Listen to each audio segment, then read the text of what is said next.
कृपया करके चैनल को सब्सक्राइब कीजिए। एपिसोड 29 दोस्ती। महाराजा आर्यन की वो सारी बातें सुनकर अब ईशान थोड़ा भावुक हो गया था और उसने भावुक होते हुए महाराजा आर्यन से कहा, महाराज, जब मैं उस भवंडर में फंस गया था और नीचे गिरने वाला था और जब उन काली शैतानी शक्तियों ने मुझे जकड़ रखा था और लाख कोशिशों के बाद भी मैं खुद को उनकी पकड़ से खुद को आज़ाद नहीं कर पा रहा था, तो एक पल के लिए मुझे ऐसा लग रहा था कि जैसे मेरा अंत समय निकट है और शायद अब मैं नहीं बचूंगा। मैं लगातार भगवान से प्रार्थना कर रहा था कि वो मुझे बचा लें और भगवान ने मेरी वो प्रार्थना सुन ली। उन्होंने आपको मेरी मदद के लिए भेज दिया, मेरी जान बचाने के लिए। मैं आपका ज़िंदगी भर आभारी रहूँगा क्योंकि आपने मेरी जान बचाकर मुझे ये नई ज़िंदगी दी है। मैं आपका ये एहसान कभी नहीं भूलूँगा और मैं आपका ये एहसान कभी नहीं चुका पाऊँगा। मैं आपका ये एहसान कैसे अदा करूँ महाराज। ईशान की ये बातें सुनकर महाराजा आनंद थोड़ा मुस्कुराए और उन्होंने उसी मुस्कुराहट के साथ ईशान से कहा, मैंने तुम्हारी जान बचाकर तुम पर कोई एहसान नहीं किया, यह तो मेरा फ़र्ज़ था और इस ब्रह्मांड का राजा होने के नाते हमारा ये फ़र्ज़ है कि हम सबकी हिफाजत करें। हमारे ब्रह्मांड के सभी लोग, चाहे वो किसी भी दुनिया के हों, वो सब सही सलामत रहे, खुश रहें, यही हमारी इच्छा है। उससे माफ़ी मत मांगो और ना ही कोई शर्मिंदगी महसूस करो। हमने इंसानियत के नाते और एक महाराज होने के नाते अपना फ़र्ज़ निभाया है। महाराजा आर्यन की यह बात सुनकर ईशान के चेहरे पर भी मुस्कान आ गई। उसने महाराजा आर्यन से कहा, महाराजा आर्यन, आप सच में बड़े महान राजा हैं और आप बहुत ही सच्चे और नेक दिल भी हैं। आपने मेरी जान बचाकर मुझ पर बहुत बड़ा उपकार किया है। मैं आपके लिए ज़्यादा कुछ तो नहीं कर सकता क्योंकि आप तो पूरे ब्रह्मांड के राजा हैं, मगर हाँ, मैं आपसे ये वादा ज़रूर करता हूँ कि कभी ज़िंदगी में मेरी ज़रूरत आपको पड़ी तो मैं हमेशा आपकी मदद करूँगा और हमेशा आपका साथ दूँगा। ईशान की यह बात सुनकर महाराजा आर्यन के चेहरे पर एक मुस्कान आ गई और उन्होंने उसकी बात मान ली और उससे पूछा, वैसे तुम उस भवंडर में कैसे पहुँचे?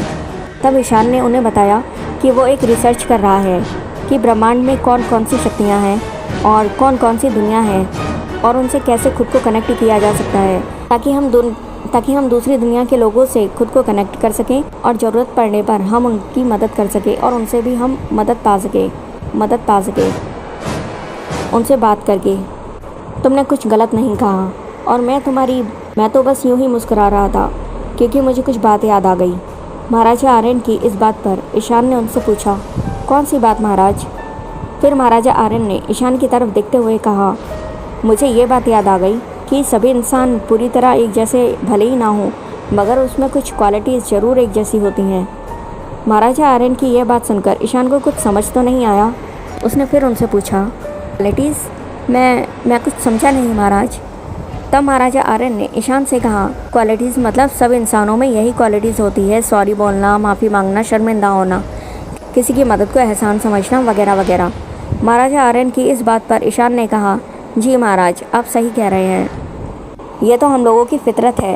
पर कुछ लोग ऐसे होते हैं जो गलती तो करते हैं लेकिन कभी माफ़ी नहीं मांगते, किसी की मदद नहीं करते और गलत काम करते हैं जिसकी उनको कोई शर्मिंदगी भी नहीं होती। ईशान की इस बात पर महाराजा आर्यन भी सहमत थे और ईशान की बातों से प्रभावित थे। इसलिए उन्होंने ईशान से कहा, हमें आपकी सोच बहुत अच्छी लगी कि आप भी एक सच्चे और नेक दिल इंसान हैं जो खुद से पहले दूसरों की भलाई के बारे में सोचते हैं। इसलिए मैं आपके सामने एक प्रस्ताव रखना चाहता हूँ। महाराजा आर्यन की यह बात सुनकर ईशान एकदम से चौंक गया और उसने महाराजा आर्यन से पूछा, कैसा प्रस्ताव? इस पर महाराजा आर्यन ने ईशान की बात का जवाब देते हुए कहा, हम आपको हमसे दोस्ती करने का प्रस्ताव देना चाहते हैं, क्या आप हमारे दोस्त बनेंगे? महाराजा आर्यन की यह बात सुनकर ईशान चौंक गया। उसे समझ में नहीं आ रहा था कि वो महाराजा आर्यन से क्या कहे, इसलिए वो खामोश रहा। महाराजा आर्यन ने उसे यूँ खामोश देखकर उससे पूछा, क्या हुआ मिस्टर ईशान, आप खामोश क्यों हैं? क्या आपको हमारा प्रस्ताव मंजूर नहीं?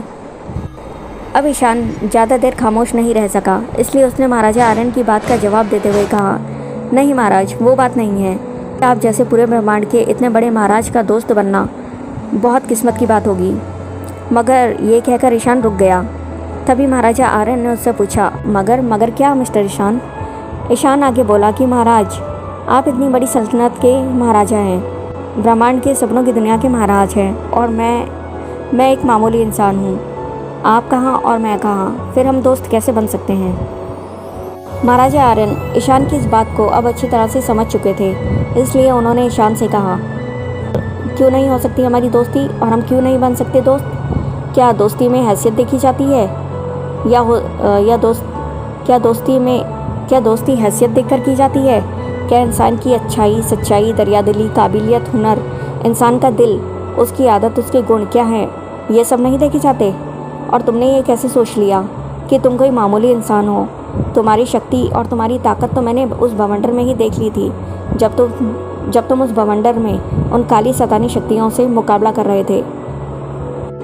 इस पर ईशान ने कहा, हाँ महाराज, ऐसा हो सकता है, पर मैं खुद को उनसे बचा नहीं पाया, और शायद अगर आप आकर मुझे नहीं बचाते तो आज मैं जिंदा भी नहीं होता। ईशान की यह बात सुनकर महाराजा आर्यन ने उससे कहा, तुम ये गलत सोच रहे हो कि मैंने आकर तुम्हारी जान बचाई, जबकि सच तो ये है कि तुमने खुद अपनी जान बचाई है। अगर तुम उस बवंडर में लगातार उन शैतानी शक्तियों का सामना नहीं करते, उनसे नहीं लड़ते और हिम्मत हार जाते, तो मैं तो क्या, कोई भी तुम्हें नहीं बचा पाता, क्योंकि वो शैतानी शक्तियाँ तुम्हारे शरीर में घुसकर तुम पर अपना कब्जा कर लेती और तुम्हें हमेशा हमेशा के लिए अपने साथ काली शैतानी दुनिया में ले जाती, जहाँ से तुम कभी लौटकर वापस नहीं आ पाते। मैं तो बहुत देर बाद आया था, तुमने तो मेरे आने से पहले ही खुद को सेव करके रखा था उन शैतानी शक्तियों से, इसलिए सही मायने में तो तुमने ही खुद की जान बचाई है। महाराजा आर्यन की ये बात ईशान को कुछ हद तक ठीक लगने लगी। उसने महाराजा आर्यन से कहा, शायद आप ठीक कह रहे हैं महाराज, शायद मैंने ही ऐसा किया हो जाने अनजाने, पर मेरे लिए तो मेरी जान सिर्फ आपने ही बचाई है। इस पर महाराजा आर्यन ईशान से मुस्कुराते हुए बोले, ओके ठीक है, हम तुम्हारी बात मान लेते हैं। अब तुम हमें ये बताओ कि क्या तुम हमसे दोस्ती का प्रस्ताव मानते हो या नहीं? क्या अभी भी तुम्हारे मन में कोई सवाल है? महाराजा आर्यन की ये बातें सुनकर अब ईशान मुस्कुरा दिया और उसने महाराजा आर्यन से कहा, जी महाराज, मुझे आपकी दोस्ती का प्रस्ताव मंजूर है और मैं खुद को बहुत किस्मत वाला समझता हूँ जो मुझे आपका दोस्त बनने का मौका मिला। ईशान की यह बात सुनकर महाराजा आर्यन बहुत खुश हो जाते हैं और ईशान को अपने गले से लगा लेते हैं।